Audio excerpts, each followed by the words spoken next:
So the first bit that I'm going to be talking about really is around digital transformation. We're going to have some Q&A, so we'll have that at the end of Norm's presentation.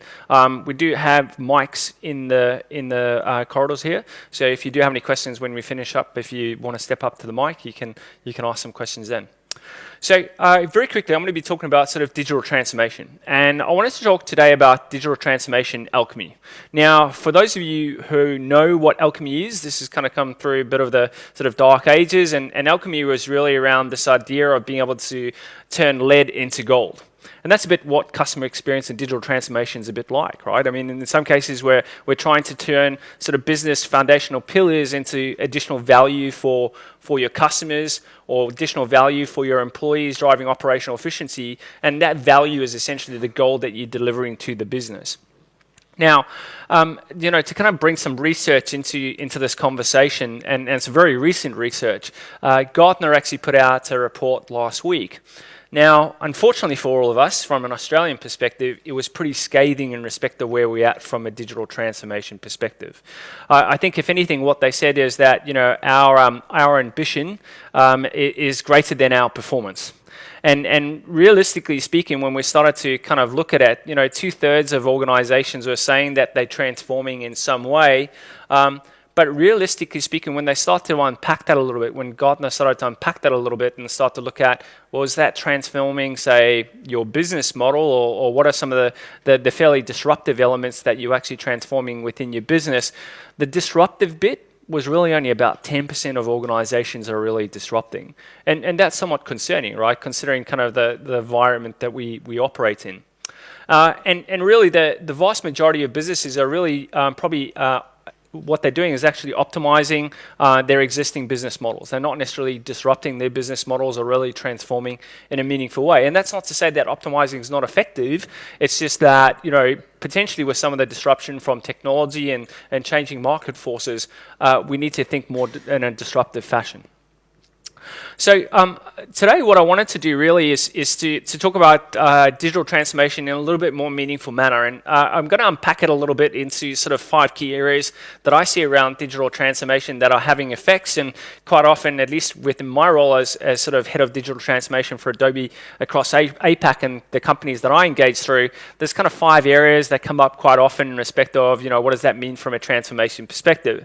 And what I wanted to do is kind of put them on a grading scale of truth through to myth, right?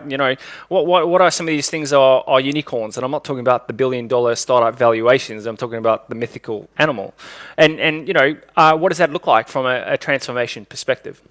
So let's get started.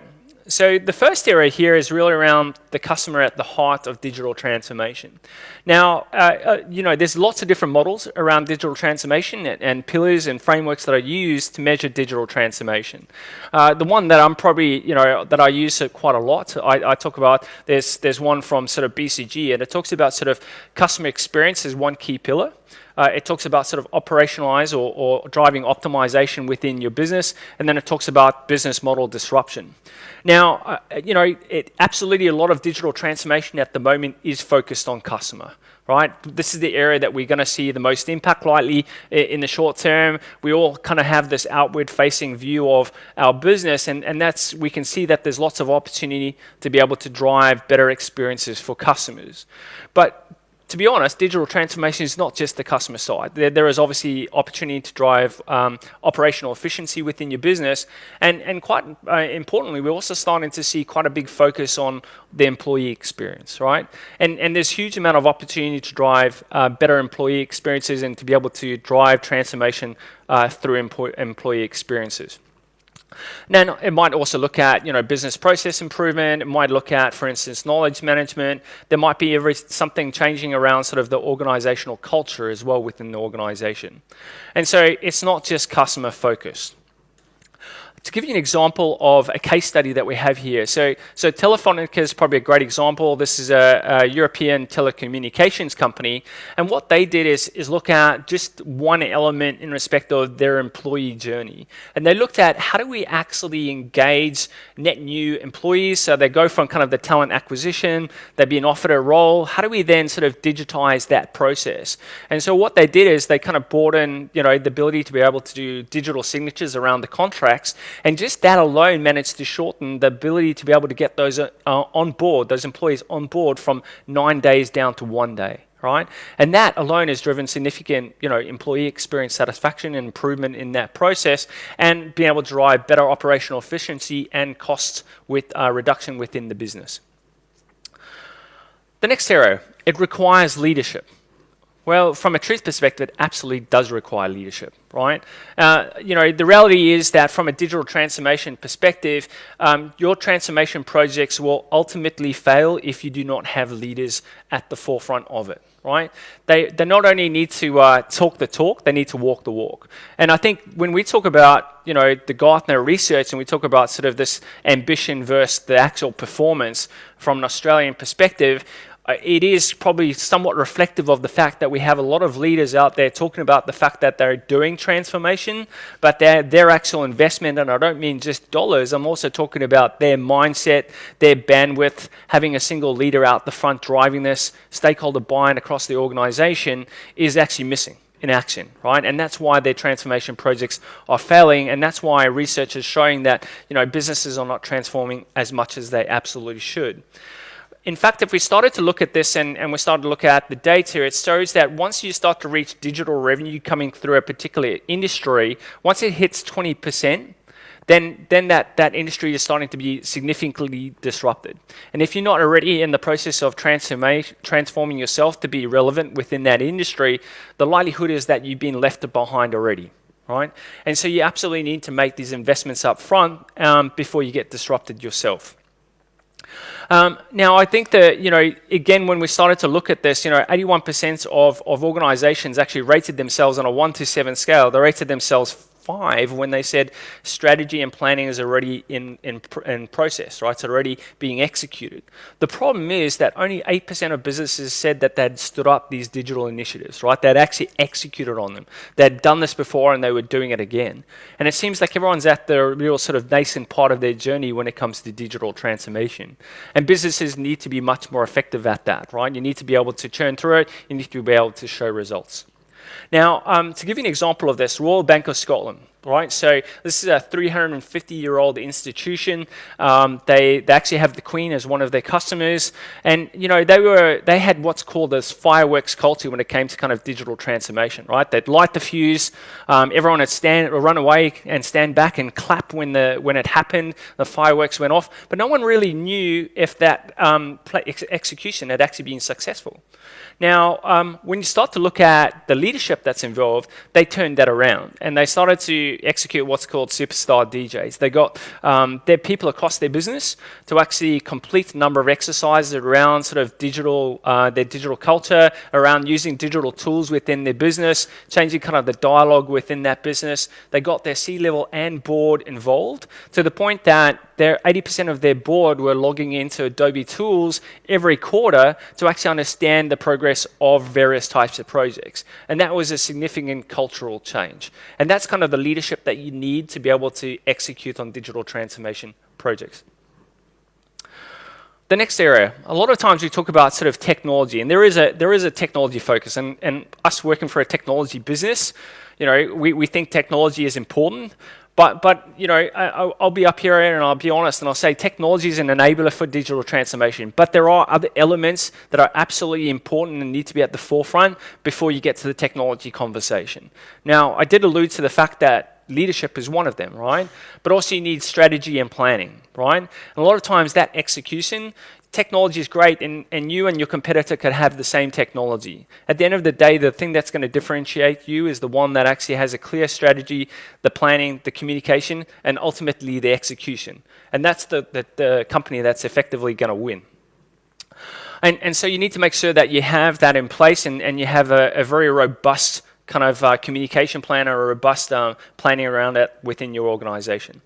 Now, I wanted to give you an example here of Audi from a from a technology perspective and how they kind of using that to be able to sort of transform the way that they actually engage with their customers. So Audi, as you would know, in a lot of cases, they use franchise dealerships, but they also own their own showrooms. The model for selling cars has been somewhat traditional for, tens, if not quite hundreds of years yet, but we're getting close to it, right? And so people would go to a dealership to go and test drive cars and kind of explore the options that are available to them. What Audi did is, they looked at kind of the real estate within London, central London, very expensive to set up a dealership there. And what they did is started to digitize that customer experience. And so they have a showroom within the center of London that has no cars, right? It's a fully digitized and immersive experience where you can actually go and experience what those cars are like. You can start to experience what the interior is like. You can start to experience the different colors and feature options of their cars. But it's all done through digital technology and various other sort of interactive and tactile capabilities that they have within the showroom. But there's actually no cars present. And this is changing the way that they're actually going about selling cars. My third to last one, be a disruptor. And a lot of times we talk about, from a digital transformation perspective, you have to disrupt. Yes, there is some truth in that. To a large degree, you possibly do actually have to disrupt, but all digital transformation initiatives don't have to be disruptive. In a lot of cases, what they need to do is be able to add additional value to your business, right? And you need to make sure that you're adding value before, say, your competitors come along and siphon off kind of your enterprise conventional revenue and deliver a superior experience. And make sure that you start to disrupt yourself and cannibalize your own business before someone else comes along and does it for you, right?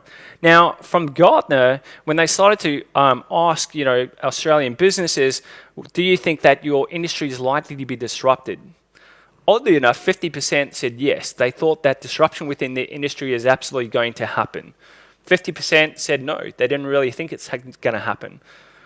Personally thinking, I think the latter 50% are disillusioned and they're absolutely going to get disrupted, right? I wanted to give you an example here. So Adobe is a great example. We somewhat disrupted ourselves, right? So I'm part of an acquisition that happened 8 years ago that kind of built out the Experience Cloud. And this was Adobe essentially moving from a Creative Cloud and then purchasing an analytics digital business. And there wasn't necessarily a clear line of why we would actually do that. And more importantly, what we started to see from a Creative Cloud perspective was we were selling CDs in a box. And we were selling this on a sort of a 2 or 3 year cycle. So every 2 or 3 years, we'd get a huge bump in revenue. And then we'd go through a massive sort of product engineering phase where we built out the next capabilities and then we'd release that. And so we kind of had this spotty revenue spike through our business every sort of 2 or 3 years. And effectively, we transformed that, right? We moved from CDs in a box to cloud delivery of services.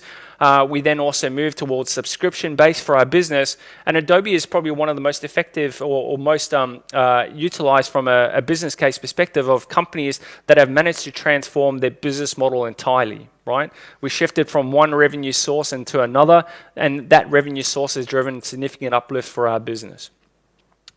But you don't have to be disruptive, right? Digital transformation can simply drive cost efficiencies within your business. It could drive, as I mentioned, better employee experience. The last one, from digital transformation, it is hard. I'll be truthful about it. When we start to look at digital transformation projects, it really does require a fairly big effort across your organization.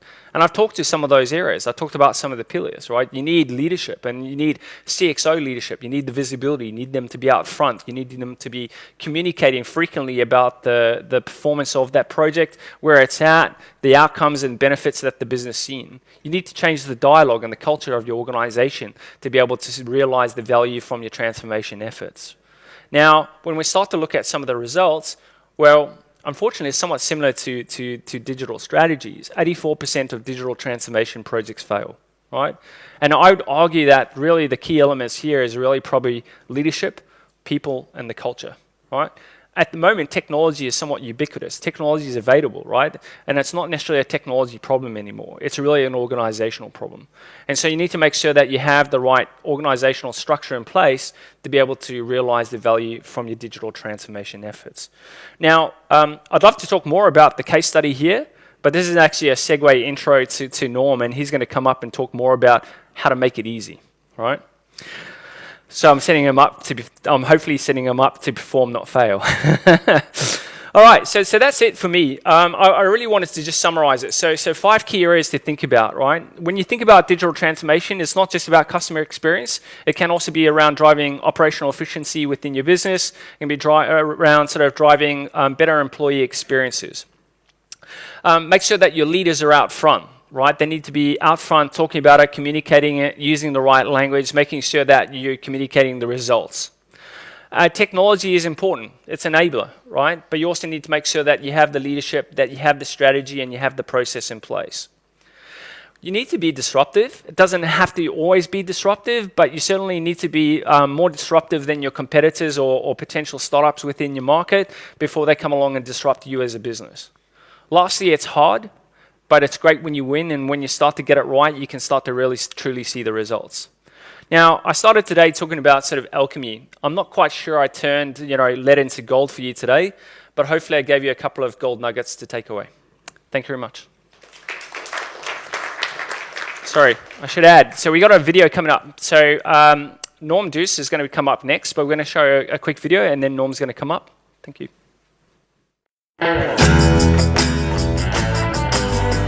Every day, I've got the fire in the belly of where we are going in our journey. And we're very much on a pursuit of creating this seamless customer experience. Our customers are predominantly real estate agents and media advertising companies who advertise on our website. We have near about 50 million hits a month going into our website. Prior to adopting Adobe Sign, the process largely involved for our contracts, and we undertake thousands of contracts every month. It was really a matter of somebody printing out pieces of paper, sending it to our clients or emailing it to the clients, and then the clients downloading that, signing it, re-scanning it in. We've now moved to an end-to-end solution, automated solution in this space, where it's a simple click of a button, clients return it, we know where our contracts are, we can track them accordingly, and our teams are so much more happy. Our primary goal was really the ability to scale and to move into large, efficient processes, much greater than what we currently are doing. With that said, we've gained enormous efficiencies as part of adopting the Adobe Sign. Extremely happy with the efficiencies we've gained, but also it's also created a much more digital and improved customer experience, and we've received numerous positive feedbacks from our customers with regards to moving into that direction. One of the things that impressed me when I first started talking with Adobe was their actual keenness to get involved and to understand our entire quote to cash process. So whilst we were specifically looking at a solution in one area around the signing or the signature space, it's actually the team and the team that we've worked with has really taken interest into our broader journey and where we're going, and making sure that we're deploying the right solutions for our needs. Alrighty. Thanks, Scott, for that intro. Certainly, I'll just admit that we didn't talk beforehand. So, firstly, I'll get up there and absolutely agree with what you were saying and about this being easy or not. So, it's certainly not an easy transformation side of things. I was 6'3" and had a full head of hair before I started trying to transform some of the operations at REA. No, in all, so thanks very much for having me along. Just a little bit more context of my role at REA Group. So I run the operations side of things for REA. So hopefully you all know what REA is, realestate.com, all of that stuff, and I'll give you a little bit more of insight of what we're doing. So, and it has been definitely a transformation journey that we are on. So I run quite a large team, of which Adobe eSign is part of that, but it's a much bigger story, and I'm very happy to talk about that journey, and I'll give you a few insights into what we're doing as a company and where we're going in that, along with obviously covering just a few of the more specific insights on our experiences with eSign, things they're going forward, and please, very open to any questions that any of you want to talk about. So it's been a pretty rapid journey that we're on. I should say I've been there after 30 odd years in banking, so I come across to a funky digital company about 3.5 years ago, so to set this up. And so the business services function, so didn't exist 3.5 years ago, it's now a couple of hundred really, really smart people building the future for the company that I look after. And it's a privilege every day to just get blown away what these guys are doing.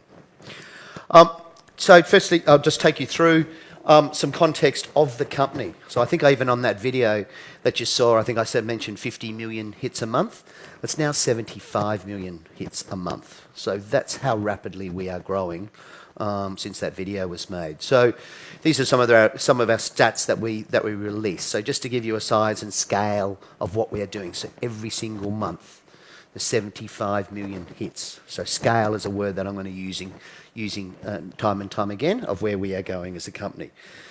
Just again, for those who aren't too familiar with the company history, we're a company that is just over 20 years old. Two guys in a garage started it 20 years ago. 10 years ago, we were pretty much worth just still startup type mentality. So in the last 10 years or so, we've grown from a very little market cap to over a $12 billion company. So we're bigger than Qantas now in terms of trying to put some comparisons, and that's within 10 years. So it is going massive growth. So that's when we're moving fast. So scale, speed to market, all of those types of stats. You can see there down in the red boxes also for don't believe some of the billboards that you see with our green competitors of just, in terms of how we compare and who's really number one out there in the market. So couldn't help but throw some of those stats up there for you. But whichever way you look at it, we are growing rapidly, and we're now over a $12 billion market business, and the market is expecting us to grow in all sorts of ways.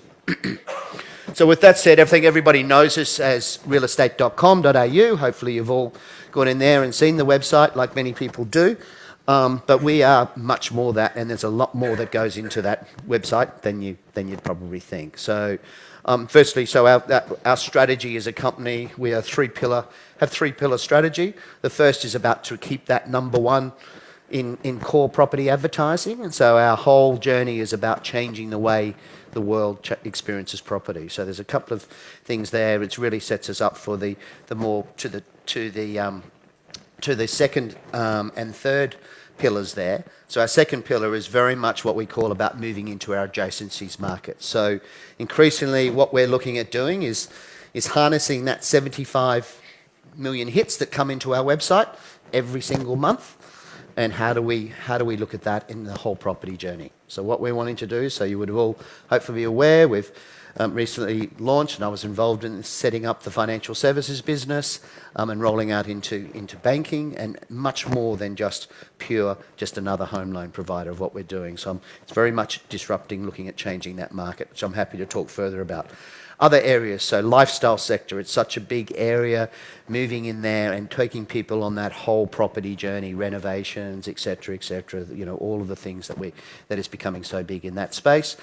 Areas like utilities that we're doing on, valuations. So if you can get the gist, looking at setting up your connectivity, taking you through that entire property journey, right through from the rental sector, right through to investment, renovations, etc.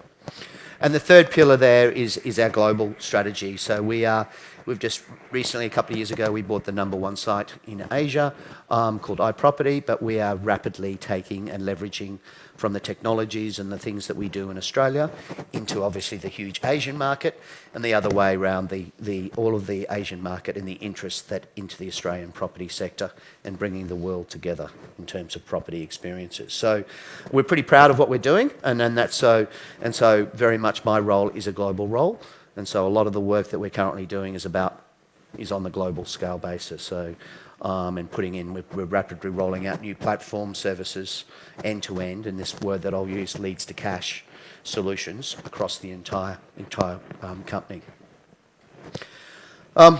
So coming back more to our specific area, okay, and so when I joined 3.5 years ago, what it was like, and it was like coming in from a banking side of things, and 30 years of banking coming into a digital world. I thought everything was going to be digital and funky.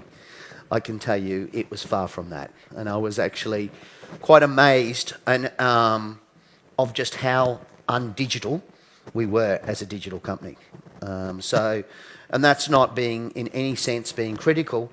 It's somewhat understandable. It's that if a company is growing at the rates that I talked about earlier on, It's just to keep your back-end systems, to keep your operations scalable, and to be able to, you don't build thinking that you're going to have 75 million things when you first start out to build things when you've got when you're at a small scale. So when those two guys in a garage were building the company, who would have known?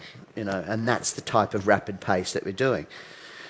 What we had the classic case, which I'm sure is familiar with many of your businesses, where you've got legacy platforms, legacy systems, spaghetti, trying to keep it all hung together, and there's a whole lot of paper that's falling on the ground and people rekeying it and looking at that and end to end. So we were not dissimilar in many respects to that whole analogy. And our customer experiences. It was unbelievable. So one of the first challenges I had was putting in a new finance system, which we ended up rolling out a system called NetSuite. But it was like a customer experience of invoicing was literally sticking 20,000 envelopes into, or pieces of paper into envelopes each month, and sending it out and saying, "Here's your bill, please pay your bill."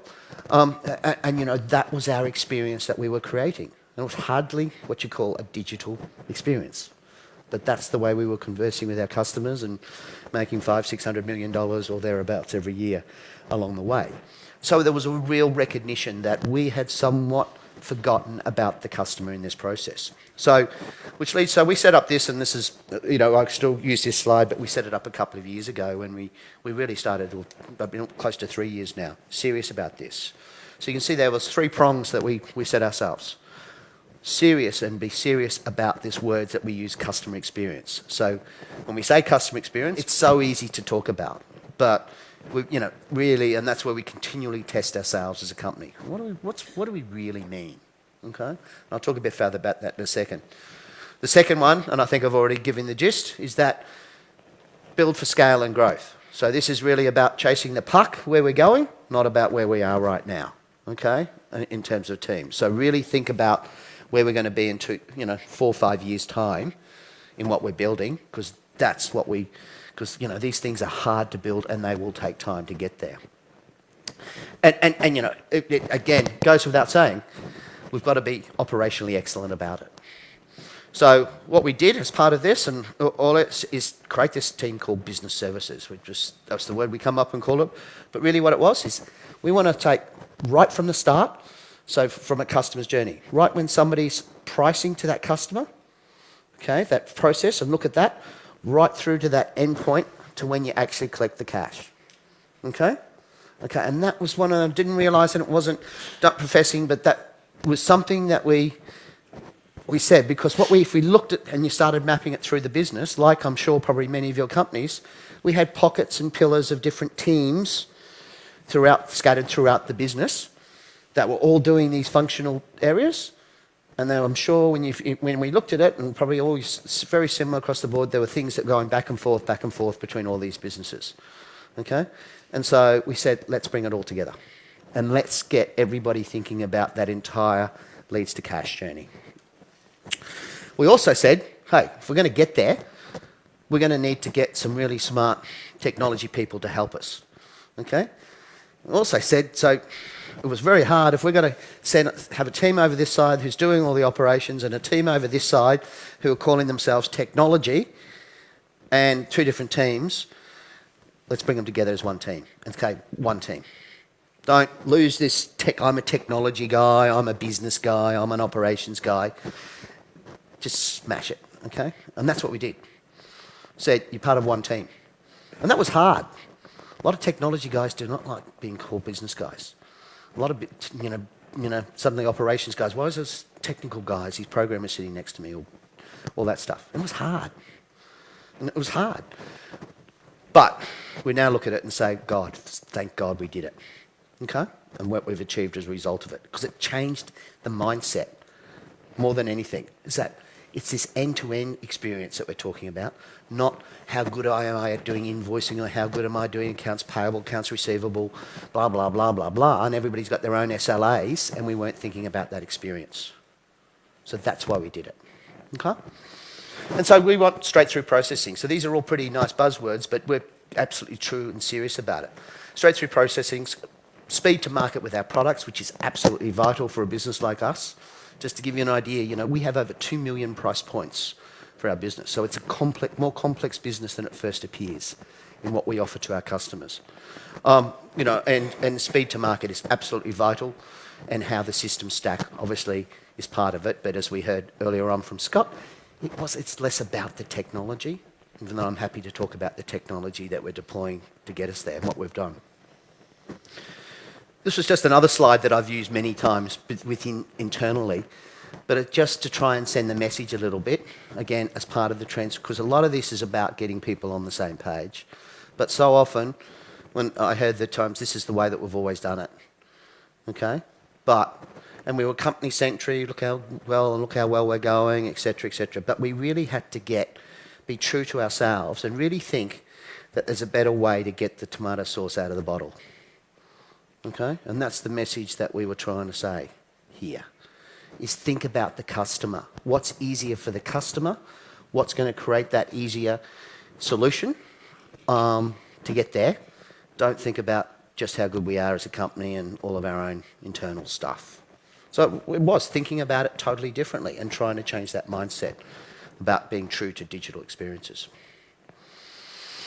So what are we doing? So I think I've already tried to create it. So be true to what we actually be true to. If we say seamless quote to cash process, say every time there is a piece of paper or every time there is something that is non-digital, why is it that way? What can we do? What needs to be done to fix it? Don't start doing what's the ROI on that, what's the blah, blah, blah, blah, blah, okay? Because it's easy to get caught up in all that stuff, okay? We didn't, said, well, hang on, we've got to do it, okay? So these are some of the things. Speed to market, absolutely vital. So don't get caught up in the time is so vital here. We cannot be a company that can wait sitting around 4 or 5 years strategy to grow at the rates and see some of the things that we're doing, because we are continually, a company that's growing 30% year on year at those rates, and that's what we are. We can't sit back and just strategize it for too long. We've got to get on with it. Sales and operation efficiency, so changing the way that sales, so everything, that's what I mentioned earlier on. It's not about, let's look at all of our back office functions and how we can re-engineer that without thinking about what we're doing at our sales teams. That's where we talk about leads to cash. How do we change and what have we got to do at the sales end to fix up the end-to-end digital experience just as much? And that's actually where I'll talk about in a sec, was one of our biggest transitions and the hardest nuts to crack. Because there's two things. One, sales guys are not good operations guys. Okay? So I'm sure many of you in your room have dealt with sales guys. They just want to sell stuff. Okay? And they're not good at thinking about automation. And when it comes to trying to get them to change, it can even be harder again, from my experience anyway, in terms of that. And so we had to go through a bit of a journey, even with e-signers, I'll talk about a bit more specifically in a minute.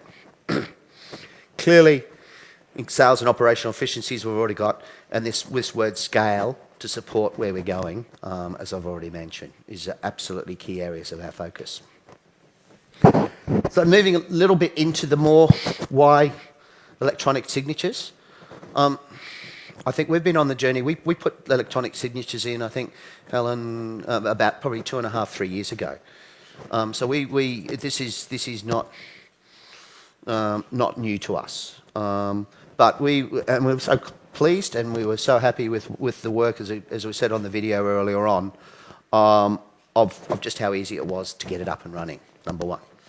I'll talk a little bit more about to actually get the people to use it and to embrace that change was not as easy, okay? And that was hard, okay? And the reasons why, we've heard it earlier on. It was a digital company, REA, we're processing thousands of contracts, we're moving into looking after 15,000 real estate agents. Suddenly we're now going to be looking after 15 million consumers, because that's the journey that we are on. Is taking all those people, all of you that go into realestate.com, hopefully, and saying, what services can we sell you? That's where we're going, okay? And in terms of that. So it's not just a buy-sell proposition. It's much wider than that, and it's obviously much more at a scale. Customers expect. So it was one of the nice things. Whenever we to digital, they said, geez, makes sense. You guys are a digital company. So, you know, signing bits and pieces of paper and flicking that around, it was a bit of a no-brainer. Okay. Some things that nice that, you know, that we didn't expect when we talked to this, it was just as we learnt more along, it's just how much shuffling of paper was going on in our customer side to get these documents signed, and how much time and effort that they were spending when it's so easy for them to digitally sign in one office and send it on to another, and then if there's amendments back and forth and they can track where it's all is, and we were getting, oh, geez, we didn't think we were doing it for you, we thought we were doing it for us. But it's actually good for them as well. So in that whole experience. So it's been great. Obviously reduces administration, all that stuff, and that word scalable keeps coming up again. So what might work in terms of a couple of thousand contracts a month is not going to work necessarily for when you've got 250,000 contracts a month, okay, or something like that. So the approach that we took, firstly to adopt e-sign, as I already alluded to, was a very easy one. It was like, okay, we got, somebody came in, and I'm not sure if somebody came in and demonstrated the product to us and said, you know, we said, that looks good, okay, but is it as easy to deploy as you've just made out? And we've all heard the usual sales speak. I can tell you it was. Very easy to deploy. Get up and running. Happy to talk about all the legalities and all those different things that so many people talk about, digital signatures versus wet signatures, but I can also say that I think many of those are myths from our dealings. You know, electronic signature is just as good in those cases. So really internally, the benefits were pretty clear. We went out, rolled it out to our trained all of our salespeople, got them all in a room like this and said, guess what, we're going to digital. Oh, we did do a pilot, that was all great, people loved it, got a slew of champions, it was all great, trained them, and that was all terrific. We rolled it out, and I'll be honest, for the first couple of months it was like crickets. It's like, shit, sorry, it was, why, you know, we've just done all this work, why aren't you guys on the we're all digital bandwagon, okay? And we had there was this underlying, if I call it concern, or almost skepticism or resistance to change, to actually move from one to the other, even though it was so clear. We had, I know, so many of the times I heard from a sales team, that's, you know, every time we do a digital signature, that's our opportunity to sell something else to a customer. So, you know, you're taking away that sales opportunity from me. Or it's like, oh, no, it takes long. It's easy for me just to print it out. I'll just get them and just send it on to it. I'll take it out to them type thing. It was actually, as we were discovering, it was actually what we were changing here was more than just a piece of paper to a digital signature. It was actually much more in the process of the change. And so we had to really think it through. We had to really, and quite seriously again, if we were committed, it would have been easy to say, oh, it's all sit back, let's just give it their choice. You can do it digitally or you can do it paper, and give them a choice. But again, it was not, would have been contrary to our view that we're a digital company, we're serious about doing this, let's spend the time and effort to make sure that the change management that we had to put in place to get that change happening. So, and that's where we've now, you know, and we've pushed that line pretty quickly. And so we put in place tracking, and as I'm sure you all just know, and this is not rocket science, but big lead ladders that went to the CEO, to everybody, who's not doing digital signatures? Why aren't they doing it? Why are they still going on the old? Okay, let's stop sending out the old. And let's just make that hard call and says we're now in this space or this area, particular area, there isn't an option. And that's, we still get, you know, I'll be lying to you if we didn't say that we still don't get some resistance, and some customers, oh, we have to, they won't sign digitally, they won't. So there are reasons why we you know, it has to still be done on wet signatures. But again, it was a transformation, and it was a real testament of what we do, and why we do it. Other areas, and that's where we've moved and extended this over some time, and again, it's like, just, they might seem small things, but it's about sending a signal more than anything, and it's about sending that message. Every time we recruit somebody in REA, they have to get and have to accept their acceptance digitally. We recruit a lot of people, but it's not about the efficiency. We're not doing it for why, is saying, well, you know, we want to be true to it. So that's the message. Every time, used to when you walk in down the building, somebody has to sign in, you know, into the building, into our office. There used to be books there, or this is, you know, going back a few years now, or whatever. But again, it's now, that's hardly, I'm sure we didn't do it to say, put in the digital signatures and signing in that because we're going to get some ROI or some doing some, what's the payback of that versus, you know, keeping that book going, because it wouldn't have been, I'm saying we did it because the signal and what we're trying to send. And that goes testament to so many of the things when we talk about this, you know, why I'm so passionate about this, just being true about this digital transformation and what we're doing there. It's really just backing that up and just, you know, I suppose being true about if we're going to be digital, what do we, you know, what does it really mean? And I'll be pulling a leg if I was sitting up here and says, oh, geez, we're 100% digital there now. I've got no idea how close we are in those percentages terms, but we're tracking a lot of the things, and these are old slides that that we're tracking, but how far are we along the lines and what we're doing and tracking, and where do we still need to grow? And we've got some plans. And this is an old slide, you know, relative to some of these numbers here, these percentages have certainly changed somewhat, but we are, you know, we're striving to say every time we have a non-digital experience, why. So just to recap on this, for this specific on the e-signatures, and then happy to talk about some of the other transformations we're doing. But we went through a proof of concept. That was pretty easy. I mean, these systems, that does work. For any of you who are thinking about, you know, going into an e-sign or conversion over, I don't think you need to test the technology. I can stand confident in front of you, and anybody Adobe can tell you it works, okay? And it is easy, particularly when you start embedding it in. We're rolling it out into places like China, Asia now, not China, Asia, but places like Hong Kong, Malaysia, even things like the companies that require the chop. I can tell you that's functionality that sits within the Adobe eSigns. It's pretty cool stuff, okay? It's pretty cool that you can go, you know, on some of these types of businesses. Roll out and adoption, it's always harder than it first appears. So don't underestimate the change management journey. It was certainly harder than what we, from my experience, thought it was going to be. Getting people to change and getting that, you know, what it really means. But reaping the benefits are probably greater than what it first appears in terms of a lot of that. And we're certainly seeing it much more than just trying to look at it and saying, well, trying to do the sums on having a, you know, non-digital to a digital experience. That's really all I had to talk about with the e-sign and our journey. I'm very happy to talk and to ask any questions or have a chat about some of the much bigger program journey that we are on, if any of you are interested in talking about that as well. But that's it. Susan.